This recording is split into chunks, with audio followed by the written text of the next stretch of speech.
O Viver Ciência está de volta e hoje com a participação dos pesquisadores Juarez Patrício de Oliveira Júnior e Wilson Mosena Leandro. Os dois são professores na Universidade Federal de Goiás. E nós estamos falando de uma pesquisa desenvolvida na UFG que avalia a ação dos fertilizantes aplicados em plantações no Cerrado goiano. E a gente fica sabendo agora a função dos adubos orgânicos e os seus papéis ecológico, econômico e social. Para o desenvolvimento dos vegetais é necessária a quantidade adequada de luz solar, de água, além de poda e manutenção das mudas. Mas é o solo que tem a função de nutrir e assegurar a energia para o crescimento.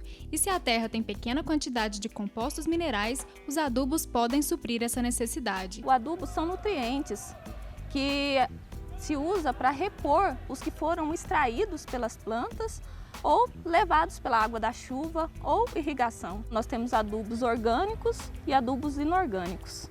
Sendo esses adubos orgânicos provenientes de restos de animais, vegetais, e os inorgânicos, os adubos que a gente encontra em casas agropecuárias para comprar. É o cultivo de mudas de plantas do Cerrado que garante a manutenção de projetos de replantio e recuperação de áreas degradadas. No Jardim Botânico, em Goiânia, um grupo coordenado por pesquisadores da UFG realiza atividade de conscientização e reflorestamento do parque. É um grupo formado para identificar e monitorar as propriedades físicas do solo, sempre voltado à conservação do solo e da água. Esse projeto dentro da cidade, ele é voltado para a recuperação de uma vossoroca, que é um problema que já vem persistindo há muitos anos dentro do Jardim Botânico.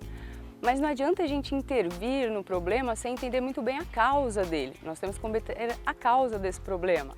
Então, para isso, nós estamos fazendo um levantamento, um diagnóstico, obtendo informações físico-químicas, mineralógicas, microbiológicas de toda a área do Jardim Botânico, diferentes coberturas em diferentes estágios de conservação da natureza. Isso mostra o papel importante do adubo na recuperação de áreas que sofreram degradação. A parte que a planta consegue absorver desse adubo, ela vai formar as paredes dela, vai dar força, vai dar energia para ela se estruturar e produzir. O adubo orgânico, além de nutrir as plantas, tem um papel ecológico, já que a composição é feita com resíduos naturais, que são reaproveitados.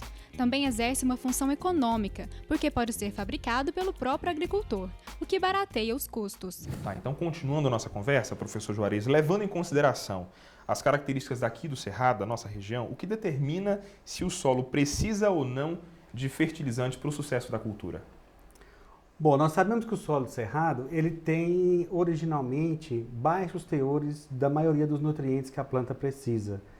Só que baseado nas adubações anteriores, sempre nós recomendamos que o agricultor faça análise de solo.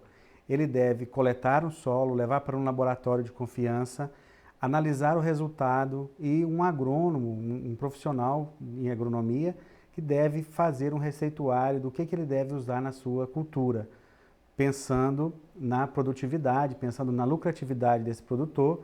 Ele vai receber um pacote de recomendações e aí ele vai decidir qual fertilizante, quantidade de fertilizantes, de componentes para melhorar o pH do solo, né, como calcário ou um gesso agrícola, e aí é que ele vai tomar a decisão do que ele vai utilizar. A procura por produtos orgânicos ela tem crescido em diversos setores do mercado, né? Então, no caso da agricultura especificamente, qual seria a maior relevância em optar por esse gênero, professor? Então, eu acho que depende muito da disponibilidade do material. Então, hoje nós, no estado de Goiás, por exemplo, nós temos implantação de bovinocultura, confinamentos de bovinos, aviários, né, com cama de frango, nós temos dejetos líquidos de suínos. Então, esses resíduos orgânicos estão próximos do produtor, lá no território rural. Então, é interessante usar esses produtos, né, para evitar exatamente problemas ambientais desses resíduos, chegar aos recursos hídricos e ter um aproveitamento eficiente para dar boa produtividade para as culturas. Então, há uma demanda muito grande aonde essas matérias-primas estão disponíveis em abundância. Professor, em que etapa a pesquisa enfrentou maior dificuldade? Então, como há uma diversidade muito grande, né, de produtos, de nutrientes, quando existe um interesse ou do produtor ou de alguma empresa de testar algum produto, a gente tem que estimar qual que seria a melhor forma deste produto desempenhar as funções que ele teria, de disponibilizar nutrientes. Então a gente tem que saber qual as diferenças de solos, solo mais arenoso, solo mais argiloso, qual seria o método de aplicação, se é uma aplicação no suco de plantio, se é uma aplicação em cobertura, se é uma aplicação foliar, né? Que época aplicar, qual época que vai ter a maior demanda daquele nutriente, que seria mais adequado jogar o fertilizante para aquela hora que tivesse a demanda, o nutriente estaria disponível, né? Então são essas questões, além dos aspectos tecnológicos. Muitas vezes tem demandas de empresas que querem saber que forma produzir o fertilizante para ter maior eficiência. Então eles fazem determinadas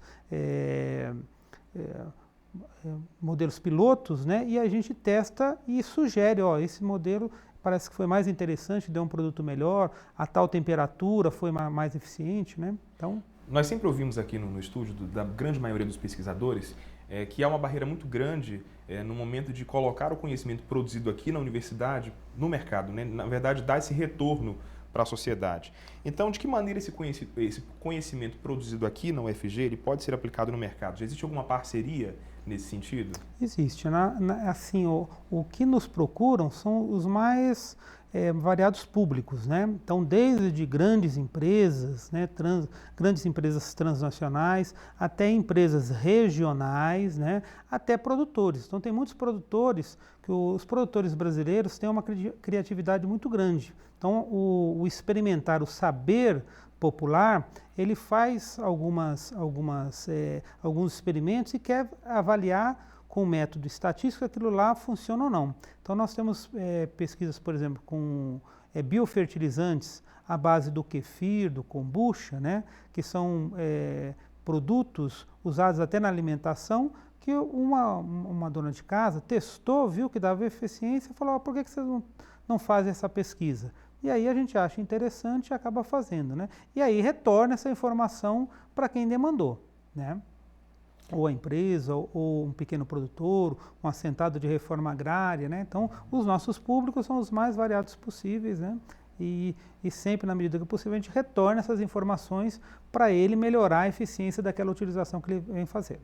A gente vai para um intervalo breve e daqui a pouco teremos a participação de mais uma especialista no assunto que vai fazer perguntas aos nossos entrevistados. A seguir no Viver Ciência, nossos entrevistados respondem a perguntas de uma especialista. Ela é doutora em agronomia e o Caminhos da Ciência mostra o programa de pós-graduação em agronomia na UFG. TCC. TCC é trabalho de conclusão de curso. Alguns anos atrás, a Universidade de Franca exigiu um trabalho de conclusão do curso que hoje é exigido em praticamente todas as graduações. É um trabalho que o aluno faz para consolidar tudo que ele aprendeu em todas as disciplinas, em todos os anos que ele cursou.